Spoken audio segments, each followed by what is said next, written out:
13 series, including specs and design, we now know it's going to be bigger and better than before.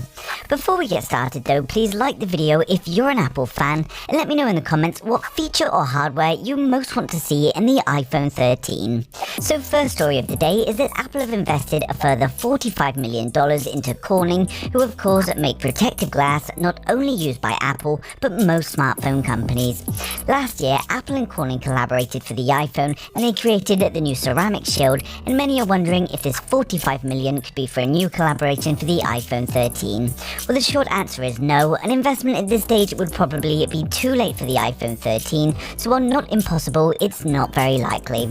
That's not to say that we won't get anything new, but I highly believe that they'll stick with ceramic shield for this year on the iPhone 13. If anything, it's most likely that this is to help with Apple's folding phone that's rumored to be coming in 2023, but Apple didn't disclose how Corning were going to utilize their investment. Now next up, for those of you that are excited for the iPhone 13, we've got great news on the release. Given the chip shortage, it seems everything is delayed across the whole of tech, and we told you before that the iPhone 13 would not be affected as much, and it doesn't look like it will be. Apple is a big client for many companies, so they're going to be prioritized where possible, and Foxconn, who actually assemble the iPhones, is taking measures to ensure that it all happens on time. They're now looking for new recruits and offering bonuses and pay rises for staff to be working more, and while Foxconn would not comment on why they're doing this, it's very likely to be preparation for the iPhone 13 assembly. Now next up, it's time to talk about Touch ID for the iPhone 13, as it's quite often asked down in the comments. Now everyone has been missing Touch ID, and it was widely thought that it would make a return last year, but it didn't, so now we think it's coming in the iPhone 13. Now news on Touch ID has been very light on the ground lately, and I'm trying to find out for you guys, but currently hearing nothing to say either way. For Apple, now would be the best time to bring it back, and we've had reliable leakers such as Love to Dream tell us it's happening, and no one has since backtracked. I am still hopeful, as no one's saying that it's not coming, but we're also yet to have any solid information that says it is, but I'll keep you guys posted if anything new comes in. Now next up, we've got more news that the iPhone 13 models are going to be bigger and better than the predecessor. They're going to be slightly thicker than last year's models, and they're also going to have larger and thicker camera bumps, although the lenses themselves will protrude less. When we say thicker, there's also nothing to worry about, as the Pro models are expected to be 7.57mm, and that's up from the previous 7.4, so we're only talking at 0.17mm. The camera bumps are going to see bigger increases, with the Pro going up to 3.65mm thick, but the main change is in the camera bump, and this is to stop the lenses from protruding out. They actually want the lenses to be sitting flush in the camera housing, and I think this will work much better. The reason it's all going to be bigger is of course because of upgrades. We're expecting camera upgrades across the whole range with the sensor shift stabilization, as well as this being expanded to multiple cameras in the Pro models. The overall thickness in the device could be for multiple reasons, from display panels to batteries, so we're not going to speculate here, but it's nice to see some change, and I'm really hoping for at least a small increase in capacity. There are also rumors of the M1 coming to power the iPhone 13. While it seems like a good move, I just don't see it happening, at least yet. Apple have shown that they can put the M1 chipset inside anything they like, and the M1 iPad Pro is actually 50% faster than previous generations after early benchmark results. My thoughts are that it's not going to happen, at least yet. The A chip is already very powerful and maybe even too much for a phone, so I think putting an M1 chip inside a smartphone would be a little bit overkill and just drive up price unnecessarily. That being said, Apple are full of surprises also, so it could happen, maybe not in the iPhone 13, but for a future iPhone.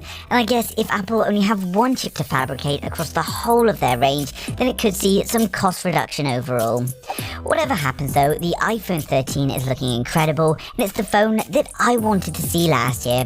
With the updated chipset, cameras, and 120Hz displays, it's really going to be incredible. If we also get the Touch ID, then I think many fans are going to be happy, but if we don't, then I don't think it's going to prevent any purchases.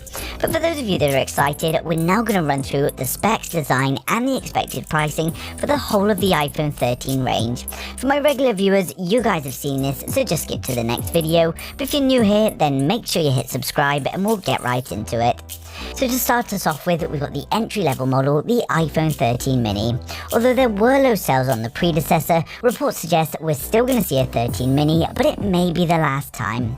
Now the iPhone 13 mini is a 5.4-inch phone with an OLED Super Retina display. It's expected to have a resolution of 2340 by 1080, and this will give us 465 pixels per inch. We only get a 60Hz display on the mini, but we still get a thinner notch with the cool speaker moved to the top. With Apple continuing to prove that huge amounts of RAM are just not required, it should be equipped with 4 gigs of RAM and a choice of 64, 128 or 256 storage.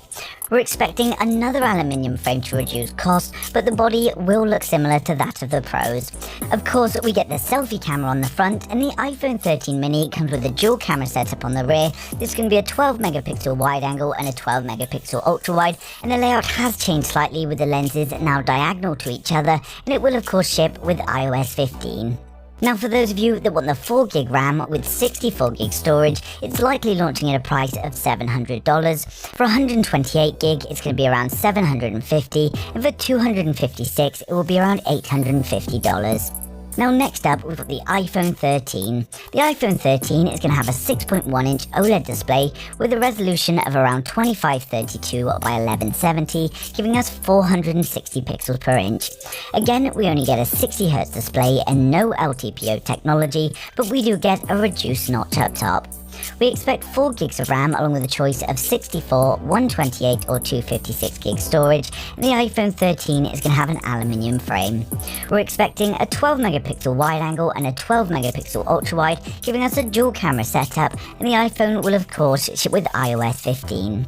For the 64 gig model, it's expected to be $800, for the 128 it's $850, and for the 256 it's $949. Next up, we've got the iPhone 13 Pro coming with some big improvements over the predecessor. The iPhone 13 Pro is expected to come with a 6.1-inch OLED display with a resolution of 2532 by 1170, and this gives us 460 pixels per inch. It's not only going to be brighter, but it's also going to be using LTPO technology and provide us with a 120Hz variable refresh rate, and it's still going to be capable of 120Hz at its full resolution. The A15 is more than capable with iOS, so we expect them to stay with 6 gigs of RAM, and it's going to come with a choice of 128, 256, 512, and maybe even 1 terabyte of storage. Because this is the more premium model, we're expecting a still frame on the iPhone 13 Pro, and of course we're getting a quad camera setup. This is going to be a 12 megapixel wide angle, a 12 megapixel ultra wide, a 12 megapixel telephoto, and of course the additional LiDAR scanner. The phone will of course ship with iOS 15. When it comes to pricing, we expect some small price increases with the new display technology, so we're estimating for 128 gig it's going to be $1,050, for 256 gig it's going to be $1,150, for 512 it's going to be $1,350, and if there is a 1 terabyte version, it's likely to be around $1,500. Now finally, we've got the iPhone 13 Pro Max.